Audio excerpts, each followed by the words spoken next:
ओडिशार संगीत सृष्टि शास्त्रीय संगीत ठू आरंभ करी ओडिसी नृत्य सारा विश्व में परिचित। ओडिया रे आम ओडिशा रे एभली गीतिकार सब धिले जो भली गीत कालजयी गीत लिखिचंती।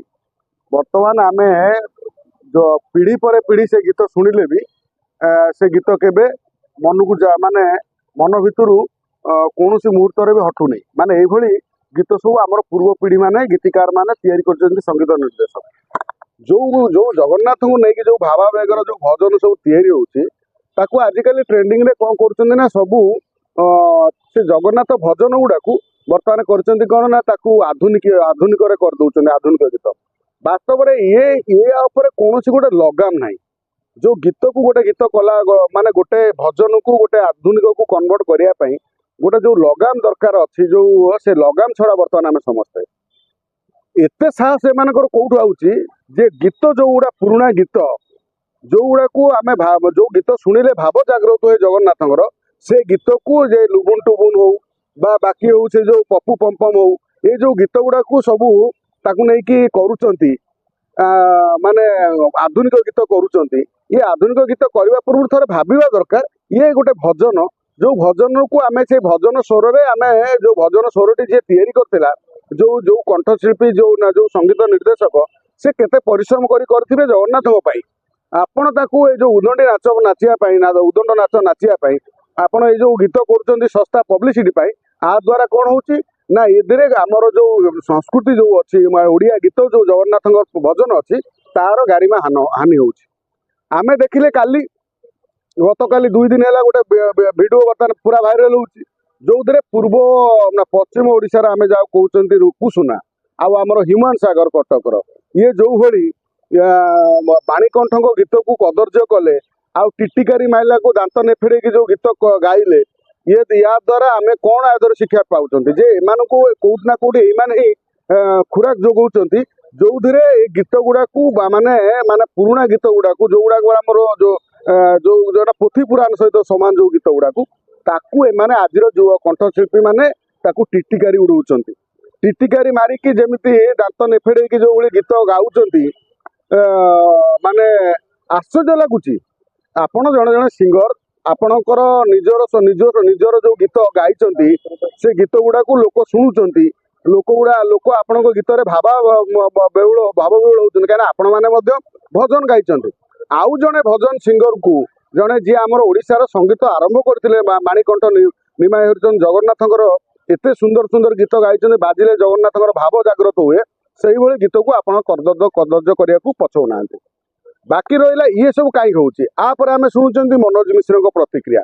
मनोज मिश्र पप्पू पंपर गोटे भिडियो पकई ये जो कथा कहते जे ये पश्चिम ओडिशार होते कौन होता ना मनोज भाई पूर्व ओडिशा पश्चिम ओडिशा कौन ये कहीं सब पाला चलेच तुम तुम प्रति समस्त भल पाइबा अच्छे व्यक्तिगत भाव मोर भल पाइबा अच्छे तुम जड़े भल आर्टिस्ट श्रीधर भाई बहुत सिनेमा तुम कम करुच तुमको लोक जानते तुम बहुत सिनेमा आम देखीचु अनेक सिनेमा भल आक्टिंग कर हिंदी में बहुत सिनेमा कर तेलुगु रे से कथा को बर्तमान पश्चिम ओडिशा पूर्व ओडिशा रे जे कर समालोचना हवा दरकार केवल पश्चिम ओडिशा कहीं पूर्व ओडिशा पश्चिम ओडिशा विभेद न करी जो माने जगन्नाथ गीत को भजन को कदर्थ कर आईन कार्यानुष्ठान हवा दरकार।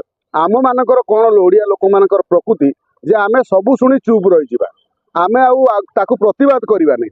पप्पू पंपम गाइले गोटे गीत से लुबुन गोटे गीत कले से जो ये भजन को लेकिन गोटे हिंदी गीत कले आउ बाकी ये जो कथा ये जो बर्तमान ये कर 2 जन ह्यूमान सागर को रुकुसना ये सब गीत करी आम ओडियार जो कथा कहते ओडियार जो पुराना गीत जो आम संगीत को ये कदर्थ करिया छड़ा भजन को आउ किछि नो केवल जगन्नाथ भजन आपन को मिलुची से स्वर आपण निजे सृष्टि करना केते स्वर सृष्टि करिया कथा आपणकर जदि सठिक कला अच्छी आपनर जदि ज्ञान अच्छी आपड़ से म्यूजिक डायरेक्टर नियंतु ये 9 अक्षर जान ना म्यूजिक डायरेक्टर को आपड़ नहीं कले सी तो कॉपी करिवो ना तेणु कॉपी करी आपड़ सब फेल होउछन कहीं कॉपी करी पास करंतु कॉपी करी भल गीत को कॉपी करंतु हिंदी में बहुत बड़ बड़ गीत अच्छी ओडिया गीत जो तैयारी होउछ ओडिया रे केतेटा भजन आउ तैयारी होउछ आपण माने केतेटा भजन तैयारी करछंती जो माने एठी कथा कहउछन जे मनोज मिश्र केतेटा भजन अभिनय करछंती केतेटा भजन करछंती ଆପଣ ପୂର୍ବ ଓଡ଼ିଶା ପଶ୍ଚିମ ଓଡ଼ିଶା କରିବାକୁ ଆପଣଙ୍କୁ କିଏ କହୁଛି? ଆପଣ ଜଣେ କଳାକାର ଭଳିଆ କଥା କହିଲେ, ହଁ ଠିକ୍ ଅଛି, ପପୁ ପମ୍ପମ୍ ଏ କଥା କହିଲା, ଆମେ ତାକୁ ବିରୋଧ କରୁଛୁ। କିନ୍ତୁ ଏଇ ଯୋଉ ପୂର୍ବ ଓଡ଼ିଶା ପଶ୍ଚିମ ଓଡ଼ିଶା ଖେଳ ନା ଆଉ, କାହିଁକିନା ବହୁତ ତମର ଖେଳ ଆମେ ଦେଖିଲୁଣୁ। ଆଉ ସେ ଖେଳ ଖେଳିଲେ କିଛି ଲାଭ ହବନି ତମର। ବାକି ରହିଲା ଯୋଉମାନେ ଏଇଭଳି କଦର୍ଥ କରିଛନ୍ତି ସଙ୍ଗୀତକୁ, ସେମାନଙ୍କୁ ନିଶ୍ଚିତ ଭାବେ ଗୋଟେ କୌଣସି ବଡ଼ ସଂଗଠନ, ଆଧ୍ୟାତ୍ମିକ ସଂଗଠନ, ପୁରୀର ଜଗନ୍ନାଥ ସଂଗଠନ ଅନେକ ଅଛି, ଏମାନଙ୍କ ନାଁରେ କେସ୍ କରିକି ଆଙ୍କୁ କୋର୍ଟକୁ ଟାଣିବା ଦରକାର। ଇଏ ଗୋଟେ ପନିଶମେଣ୍ଟ ଆଙ୍କ ଉପରେ ହେଲେ ଇଏ ଆଉ ଏଭଳି ଭୁଲ କରିବାକୁ କେହି ସାହସ କରିବେନି। ନହେଲେ ଆଜି ପୂର୍ବରୁ ଏଇ ଯୋଉ କଳାକାର ମାନେ କରିଥିଲେ, ବର୍ତ୍ତମାନ ଏଇ ଯୋଉ କଳାକାର 2 ଜଣ କଲେ, ଏଇଭଳି କଦର୍ଥ କଲେ, ଆଗକୁ ଆହୁରି ମଧ୍ୟ ଏଇଭଳି ଭଜନକୁ କଦର୍ଥ କରିବେ। ପୂର୍ବ ଯୋଉମାନେ ପୂଜ୍ୟ ତାଙ୍କୁ ଆମେ ପୂଜା କରିବା କଥା, ତାକୁ ଆମେ ପୂଜ୍ୟକୁ ଅସମ୍ମାନ କରୁଛନ୍ତି। ଅସମ୍ମାନ କଲେ କଣ ହବ ନା ଆପଣଙ୍କର କଳା ହାନି ହେଇଯିବ। ଆପଣ ଯୋଉ ମୁହଁରେ ଗୀତ ଗାଉଛନ୍ତି ସେ ମୁହଁରେ ଗୀତ ଗାଇପାରିବେ ନାହିଁ। ତେଣୁ ଆପଣ କଳାକୁ କେମିତି ଆହୁରି ଓଡ଼ିଶାରେ ଗୀତ ସଙ୍ଗୀତ ତିଆରି ହେବ, ଭଜନ ତିଆରି ହେବ, ସେ ବାବଦରେ ଚିନ୍ତା ନ କରି ଭଜନକୁ କଦର୍ଥ କରି ଆଉ ଆସିକି ଭୁଲ ମାଗିଦେଲେ, ସୋସିଆଲ ମିଡ଼ିଆରେ ମନା କରିଦେଲେ, ୟାକୁ ସାଧାରଣ ଲୋକ ଗ୍ରହଣ କରିବେ ନାହିଁ। ଆପଣ ଭୁଲ ମାଗିଲା ପରେ ଆପଣଙ୍କର ତଳେ କଣ ଲୋକଙ୍କର ମତାମତ ଅଛି ଆପଣ ପଢିପାରିବେ। ଭୁଲ ମାଗିବା ପାଇଁ ଗୋଟେ ସେଇଭଳି ମାନେ କଣ କହିଲ, ନୈତିକତା ଆଧାରରେ ଭୁଲ ମାଗିବା ଦରକାର। ଯୋଉ ଭଳି ଭୁଲ ମାଗିଲେ ଲୋକ ତାକୁ ଗ୍ରହଣ କରିବେ। ମୁଁ ଭୁଲ କଲି, ମୁଁ ଭୁଲ କେମିତି ମାଗିବି? ଯଦି ଗୋଟେ ଭୁଲ କରିଛି, ମୁଁ ଯେମିତି ଭୁଲ ମାଗିବା କଥା ମାଗିଲେ ନିଶ୍ଚିତ ଲୋକ କହିବେ ନା ଇଏ ଗୋଟେ ଭୁଲ କରିଥିଲା, ଇଏ ଗୋଟେ ପଶ୍ଚାତାପ କରୁଛି, ନିଶ୍ଚିତ ତାଙ୍କୁ କ୍ଷମା କରିଦିଆଯାଉ। ଆପଣ ସେଇଭଳି ଭୁଲ ମାଗନ୍ତୁ। ଆଉ ଆପଣ ଏମିତି ସୋସିଆଲ ମିଡ଼ିଆରେ ଭୁଲ ମାଗି ଦେଇକି ମନେ ମନେ ଗୋଟେ ଭିଆଇପି ଭଳିଆ ଭୁଲ ମାଗିଲେ ଆଦର କୌଣସି ପ୍ରଭାବ ପଡ଼ିବନି। ଓଲଟି ଅନେକ ଆହୁରି ବେଶୀ ଗାଳି, ପୂର୍ବଠାରୁ ଆହୁରି ଅଧିକ ଗାଳି ଖାଇବାକୁ ପଡ଼ିବ।